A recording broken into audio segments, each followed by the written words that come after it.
There was a scream, a splash, and then a peculiar buzzing sound that ended with a loud pop. I didn't even need to check. I knew exactly what had happened. Linda's prized surveillance drone had just nose-dived into her pool like a mechanical kamikaze, all because I'd decided I'd had enough of being watched in my own backyard. Rewind 3 weeks, and this whole mess began with a bratwurst, a cold soda, and an innocent barbecue that apparently violated Linda's ever-evolving definition of peace and order. It was a Saturday afternoon, sunny and calm, the kind of day that begged for burgers, lawn chairs, and a little music. My wife, Sarah, had just finished prepping the sides while I was manning the grill, flipping burgers like a backyard Gordon Ramsay. Our teenage daughter, Mia, had her earbuds in and was curled up with a book on the patio, swing, enjoying the calm before school chaos kicked back in. Then came the sound that would trigger this entire battle, a high-pitched, constant whirring, growing louder and closer. I looked up, and there it was, a shiny black quadcopter drone, hovering maybe 20 feet above our yard, camera tilted down like it was filming an action movie, starring us. I stared at it, spatula still in hand, wondering for a split second if it was just some neighborhood kid's toy. Then it drifted closer, just inches above our fence line, and the camera zoomed in, not on the grill, not even on me, but right on Mia, who had no idea she was being filmed. That was when my protective instincts kicked in. I waved at it, tried yelling nothing. The drone twitched a little and floated off toward the oak tree near the property line. I followed it to see where it would land and caught sight of it zipping back toward the biggest 2-story house on the block, Linda's place. Now, in most neighborhoods, there's that one person. In ours, it was Linda. She ran the HOA with the same energy a prison warden runs, solitary confinement. Grass half an inch too high. Citation, flag on your porch the wrong color. Fine. Host a birthday party with more than 5 balloons. Emergency meeting. She didn't just enjoy control, she inhaled it. And apparently, she'd just graduated to airspace enforcement that evening. I walked over and knocked on her door. She answered with her usual plastic smile and an oversized wine glass that could have doubled as a fishbowl. Her perfectly straightened hair didn't move in the breeze, and neither did her expression when I said, "Hey, I think your drone flew over our yard this afternoon." "I know," she said, not even pretending to deny it. "Just a quick flyover. I was doing a routine neighborhood safety check. Someone's been leaving their trash bins out a little too long. Could be a sanitation issue." "Right," I said slowly, trying to keep my voice even. "Except your drone hovered over my daughter. That's not a safety check. That's surveillance." She took a sip from her glass and tilted her head. "If you've got nothing to hide, you shouldn't mind being watched. Besides, it's legal. It's not like I landed it in your yard." Then she shut the door. I walked back home, fuming. Sarah could tell the second she saw my face. "She really said that?" I nodded, and Mia looked up from the couch, clearly unsettled. "That drone was super close to my window earlier," she said. "It's not okay." By Monday morning, we had our first citation in weeks. Improper grill cover. Non-compliant material. It was canvas from Home Depot. I almost laughed, but I knew it was just the start. Over the next few days, more tickets arrived like clockwork. Garden tools visible from street view. Unregistered decorative rock. Unauthorized wind chime, I kid you not.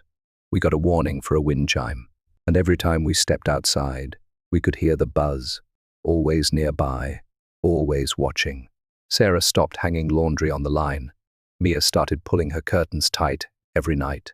The neighbors' kids wouldn't even play in the sprinkler anymore because they didn't want to be on camera. We weren't just being harassed. We were being monitored like we were under house arrest. I started researching. It didn't take long to identify Linda's drone model.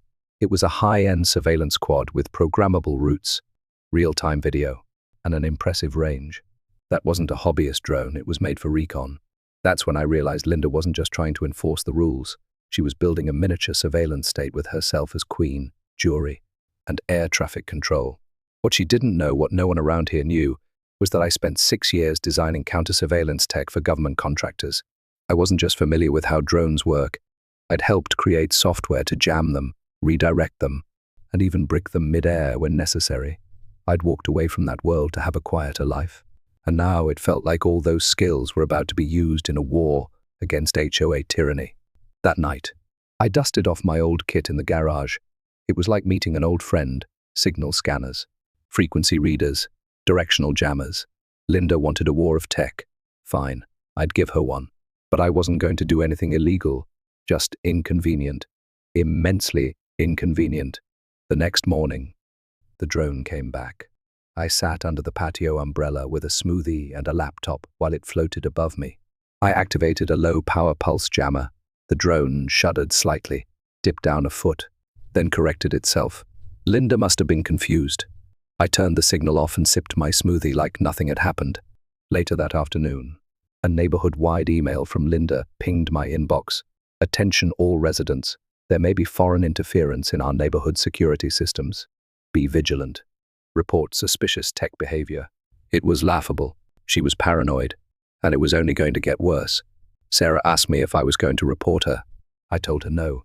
Reporting her would go through the same HOA channel she ran. The only way to win this was to fight fire with finesse and maybe a little static. Linda had forgotten that every queen who builds a throne also paints a target on her back. She'd invaded my privacy, crossed the line, and now she was going to learn what happened when you pushed a quiet neighbor with the wrong background. The drone would fly again tomorrow. I'd be ready, and this time, it wasn't coming back in one piece. I spent the next 2 nights mapping the drone's patterns like a storm tracker. It flew on a schedule that was almost too perfect. Every morning, around 9:00 a.m., just after the kids left for school, and again around 3:30 p.m., right before people got home from work. It circled our cul-de-sac in slow, deliberate loops, dipping lower near certain homes and briefly hovering around the usual offenders, people with overgrown hedges, slightly tilted mailboxes, or, Heaven forbid, a lawn gnome. But my house got special treatment. The drone lingered longer over our deck and windows, sometimes even circling twice.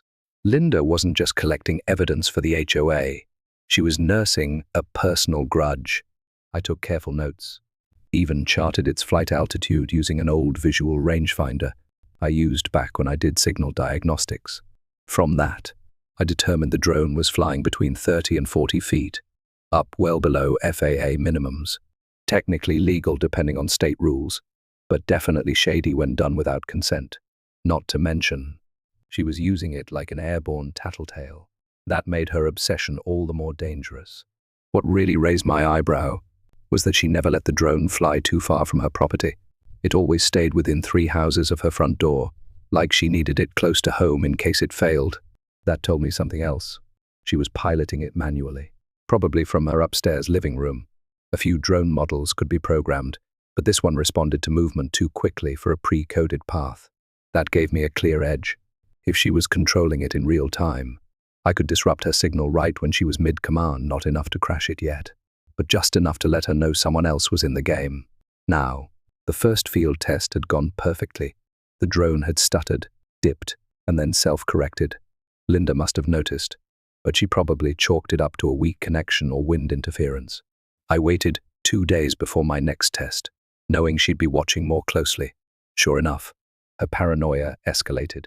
She emailed the entire HOA, warning us about potential digital invaders, as if Russian hackers had set their sights on our cul-de-sac. Then she installed 2 new cameras on her porch and 1 on a tall pole in her backyard, motion sensitive, with infrared. She was preparing for war with a ghost, but I wasn't the only one who had noticed something strange. My next-door neighbor, Dave, came over while I was fixing my gutter. He's the type who minds his business, but even he was rattled. He leaned in and said, "Hey, you ever see that thing fly over your grill? I think Linda's drone caught me shirtless last week. I've been getting complaints about unruly appearances." I nodded, keeping things vague, but his expression told me I wasn't alone.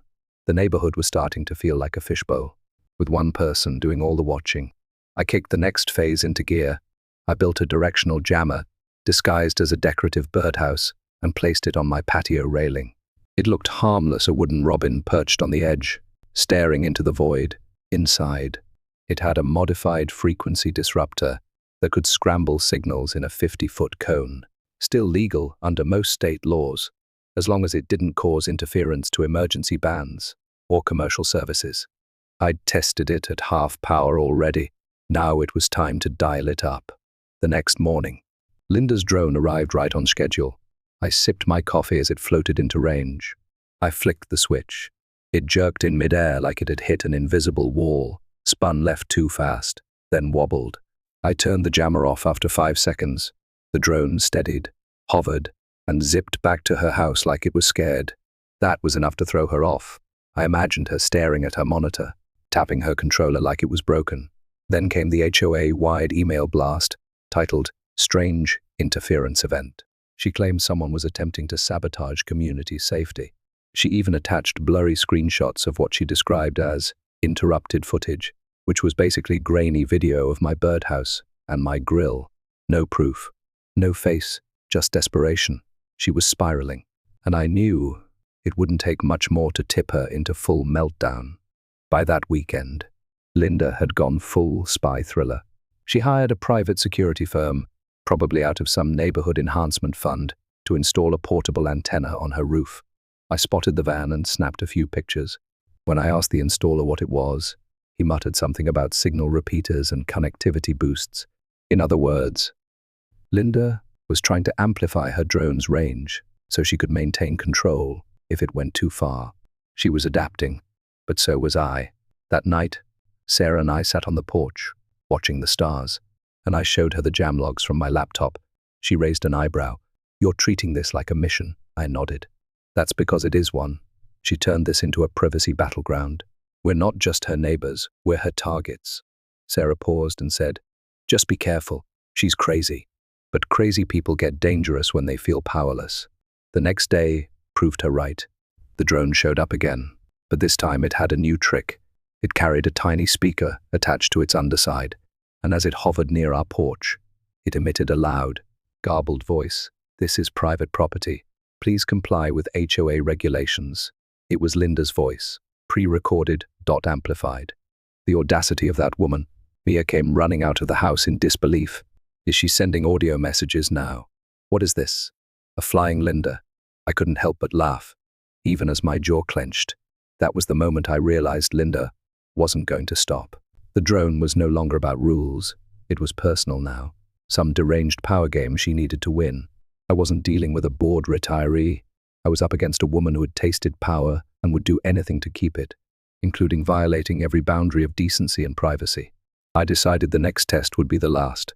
I upgraded the jammer with a signal spoofer, one that could intercept the drone's commands and replace them. Instead of simply disrupting the signal, it would trick the drone into thinking it was somewhere else, leading it into a loop it couldn't escape. That would push it to emergency return mode, or, better yet, to a place it couldn't recover from. I scouted locations, water gutters, puddles, even that annoying koi pond she bragged about at every HOA meeting. But one location stood out for its irony and visibility: her own pool. Front yard privacy violation. Meet backyard poetic justice. I adjusted the settings, aligned the birdhouse transmitter, and prepared the route. Now all I needed was the next visit, and Linda's pride to fly one step too far. The next HOA board meeting was scheduled for Thursday evening, and by some ironic twist of fate, it just so happened to fall on the same day Linda's drone performed one of its longest and most invasive patrols yet. I had been counting the minutes all day. This meeting would be my staging ground, not for a confrontation, but for a well-timed performance that would set everything else in motion. Linda thought she was the master of public manipulation. She didn't realize she'd walked into a chess game with someone who knew how to think 12 moves ahead. I wasn't there to argue. I was there to end her reign, and I had a USB stick in my pocket that could turn the entire room against her. The meeting took place at the local rec center, the same place we had our neighborhood holiday parties. Except this time the atmosphere wasn't festive. Linda strutted in like she was hosting a TED Talk, dressed in what I can only describe as business casual villainous, an overly stiff blazer, tablet in hand, and that ever-present smug smile. She barely acknowledged anyone as she took her usual spot at the head of the table. The board members looked uneasy. The drone complaints had started circulating beyond just whispers. People were getting uncomfortable. She knew it too, but she was still playing offense. "Let's begin," Linda said with a clap, as if she was opening a Broadway show. Item 1. Potential signal interference disrupting our community's aerial safety device. Yes, she really called it an aerial safety device. Before we discuss that, I said, standing up casually from the second row, I have something I think the board and everyone here should see. She raised an eyebrow. Mr. Carter, unless you've submitted a motion to be added to the agenda. I didn't, I said, plugging the USB into the projector setup. But what I have is about neighborhood safety, which I believe you're quite passionate about. She looked annoyed but curious. The lights dimmed, and a series of clips began to play, each one collected from different neighbors over the past 2 weeks. Footage of the drone hovering over their yards, peeking into second-story windows, flying low enough to scare pets, and, in one case, filming a family during a backyard birthday party. One neighbor audibly said, "What the hell is that thing doing near my kid?" Another clip showed the drone briefly hovering over a trampoline, where 3 children were playing. The room went silent. I ended the presentation with the footage I had recorded. Linda sitting in her living room, remote in hand, as her drone hovered outside my daughter's bedroom. The timestamp and GPS data were clearly visible in the corner. It was, without a doubt, the smoking gun. A wave of murmurs rippled through the crowd. One board member, Susan, leaned forward and said, "Linda, is that your living room?" Linda's smile didn't falter, but her eyes tightened. Those videos are taken out of context. I was merely surveying the area for safety issues. That's within the HOA's jurisdiction. Since when does the HOA have airspace jurisdiction? Dave, my neighbor, called out from the back. Another neighbor, Emily, added, "You flew over my hot tub at night. Are you going to tell me that's part of a safety protocol?" Linda's voice went shrill. "Look, the drone is a tool. It's not my fault if people feel uncomfortable. Maybe they should consider what they're doing to attract attention." Gasps broke out. Even her usual allies on the board looked disturbed. She had crossed the line from control freak to full-blown creep. For a few long seconds, no one said anything. Then, the board president, an older gentleman named George, who usually avoided conflict like the plague, cleared his throat. "Linda, based on what we've seen, I think we need to have a private board discussion about the scope of your authority and whether it's been exceeded." Linda stood up so fast her chair toppled over. "This is a setup. You people are being manipulated by someone with technical skills and a personal vendetta." I shrugged. "Or maybe we're just tired of being spied on while we're watering plants or grilling dinner." She stormed out of the meeting without another word. No goodbye, no defense, just silence. The click of her heels and the squeak of the door closing behind her. That should have been the end. But I wasn't finished. I hadn't built that jammer and spent all those hours mapping her drone's behavior just for a public shaming. I needed her to feel what it was like to have her own space violated. Her own bubble burst by an unwanted presence. And I had the perfect plan. The following evening was unusually hot. Linda had turned on her pool lights, and from the shadows near my yard, I could see her relaxing on a flamingo float with a drink in hand. Her drone was buzzing in a slow arc just above the fence line, performing what I assumed was another routine check. I had my laptop open and the jammer active. I watched the telemetry data stream in. Her drone, now outfitted with that tiny speaker, was broadcasting distorted snippets of her voice again. Only this time she was slurring her words slightly. Maybe the wine was stronger than she thought. I activated the spoofer. The drone twitched, turned, and instead of maintaining its usual pattern, it slowly began drifting toward her backyard. I adjusted the frequency injection, mimicking her manual commands, nudging the drone ever closer to her pool. Linda didn't notice at first. She was on her phone, floating under the backyard lights, humming to herself. Then she heard the soft hum growing louder directly above her. She looked up, eyes wide. "What the no, dack up," she shouted, standing up on the float. The drone began to spiral, wobbling like it was drunk. I gave it one final command, descend. It dropped straight into the center of her pool with a satisfying splash, sending waves across the water and soaking her from the knees down. She screamed, flailed, and tried to grab the float, slipping off into the shallow end. The drone's red light blinked twice, and then died. I closed my laptop and smiled. The next morning, Linda didn't make her usual HOA rounds, no emails, no citations. No surveillance, just silence. Word spread fast. People whispered about how the drone malfunctioned and took a dive. Some said it was divine justice. Others said maybe it had become self-aware and tried to escape, but no one missed it. The buzzing was gone, the air felt lighter. And as for me, I finally spent a morning on my porch without having to glance up at the sky. The aftermath of the drone crash was far more dramatic than even I had expected. Linda didn't come outside for 3 straight days. Not a single email, not a single HOA bulletin. For someone who usually treated the neighborhood like her personal fiefdom, the silence was suspicious, almost eerie. People began to wonder if she'd finally given up. But Linda wasn't the type to admit defeat so easily. She was the kind who quietly brewed her anger like a kettle building pressure. And on the 4th day, she exploded. The first sign of her reappearance was a flurry of complaints that showed up in everyone's inbox around dawn. She accused several residents of drone sabotage, a crime that apparently didn't exist, and labeled it a calculated attack against community safety and personal property. She demanded immediate board action, citing intentional airspace interference and digital terrorism. Her language was so absurdly dramatic. It felt like we were suddenly living in a spy thriller. I half expected her next email to accuse someone of espionage or cyber warfare. Her tone was frantic, and it was clear she was spiraling. The drone had been expensive top-tier tech with built-in GPS, multi-angle cameras, and a high-range controller. Her pride and joy had died a watery death in her own backyard, and despite her efforts to spin the story, everyone already knew what had happened. Still, she tried to regain control.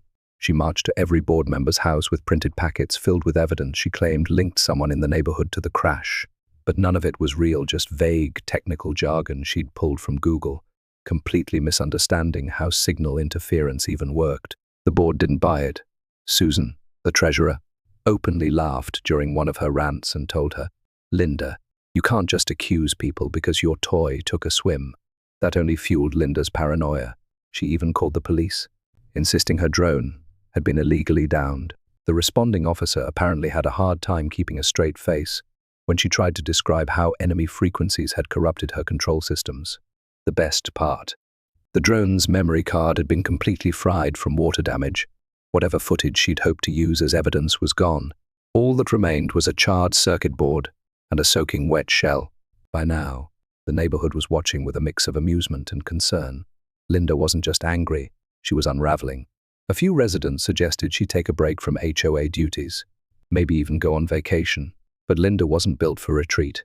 Instead, she went on the offensive again. This time, she printed flyers and taped them to mailboxes and lampposts. The flyers featured blurry screenshots of her crashed drone, overlaid with the words "sabotage is a crime" in red font, followed by a quote from some obscure HOA clause about community security. It would have been funny if it wasn't so surreal. But the real tipping point came later that week during an emergency HOA meeting she demanded. She called it to address the ongoing campaign of hostility she believed was being coordinated against her. The meeting was held outdoors near the community clubhouse, and this time, nearly the entire neighborhood showed up. People brought lawn chairs and popcorn, like it was movie night. Linda stood behind a folding table, dramatically flanked by laminated printouts, one of which showed a zoomed-in photo of my patio birdhouse. "This," she declared, pointing at it like she'd found the murder weapon, "is not a decoration. It is a signal disruptor. I believe this was used to target and down my property. I didn't even blink. That's a birdhouse," I said plainly, "unless you think the robins have formed a resistance movement." Snickers echoed across the crowd. Linda's face flushed, but she pressed on, trying to convince everyone that someone, maybe me, maybe others, was leading a secret operation to undermine her authority. Her wild accusations only backfired. People were tired of the spying, tired of the pettiness, tired of the control. And now that the drone was gone, they realized just how suffocating things had become. Then, as if fate had perfect comedic timing, Emily from 2 streets over raised her hand and asked, "Linda, are you the one who flew the drone over my bathroom window last month?" Linda froze. Emily added, "Because I thought I was imagining things.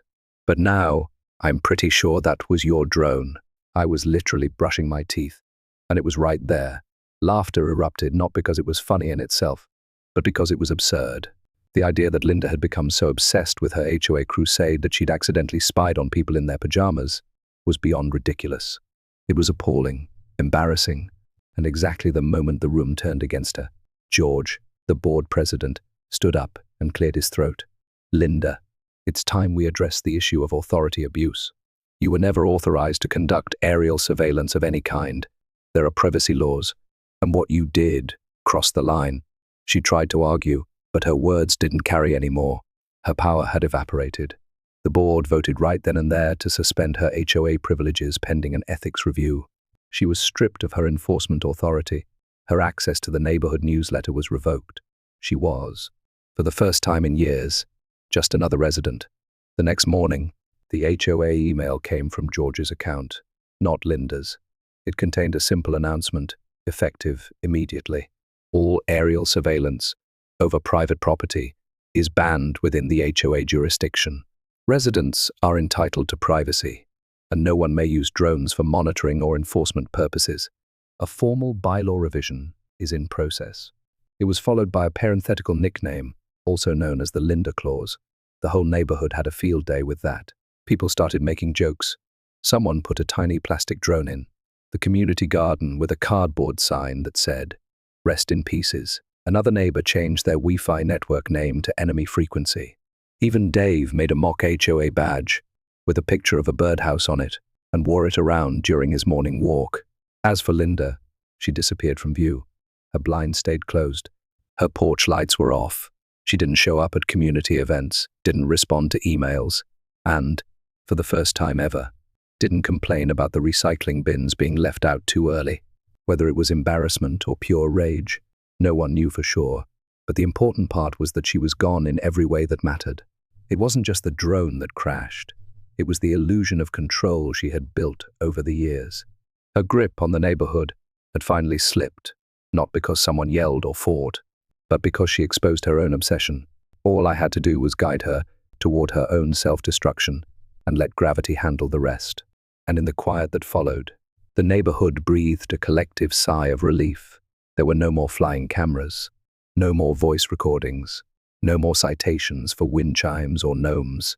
People were planting flowers again, chatting on porches, letting their kids run around barefoot.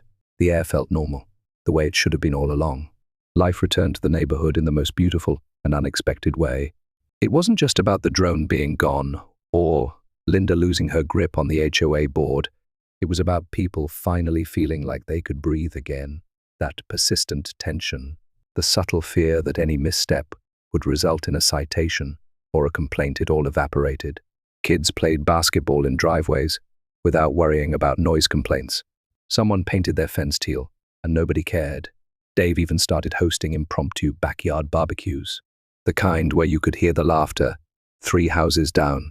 The silence Linda left behind was quickly replaced with something far better, joy. A few weeks after Linda's downfall, the HOA board held a special community event to celebrate what they called Neighborhood Unity Day. It was partly an attempt to rebuild trust and partly an excuse for a big cookout. But either way, everyone showed up. Families brought homemade dishes, the kids ran around with water guns, and the atmosphere was relaxed in a way it hadn't been in years. I set up a cornhole game with Mia and Sarah, and for the first time in a long while, we weren't glancing up every few minutes to see if a buzzing drone was watching. About halfway through the event, George, the board president, got on the microphone and cleared his throat. Before we wrap things up, he said, "We'd like to recognize someone for their creative contributions to peace and privacy in our neighborhood." He held up a small, shiny trophy shaped like a tiny drone with exaggerated cartoon eyes and bent propellers. The base read, "For outstanding service in aerial pest control, James Carter." The crowd erupted in laughter and cheers. I stood there, dumbfounded. As Sarah nudged me to go up, I walked to the front, took the trophy, and gave a mock salute that made everyone laugh harder. Someone from the crowd yelled, "Don't let him near your sprinklers. He'll reprogram them into laser turrets." It was all in good fun. The award wasn't about the trophy. It was about the message. We see what you did, and we're grateful not just for jamming a drone, but for standing up to the nonsense when no one else could.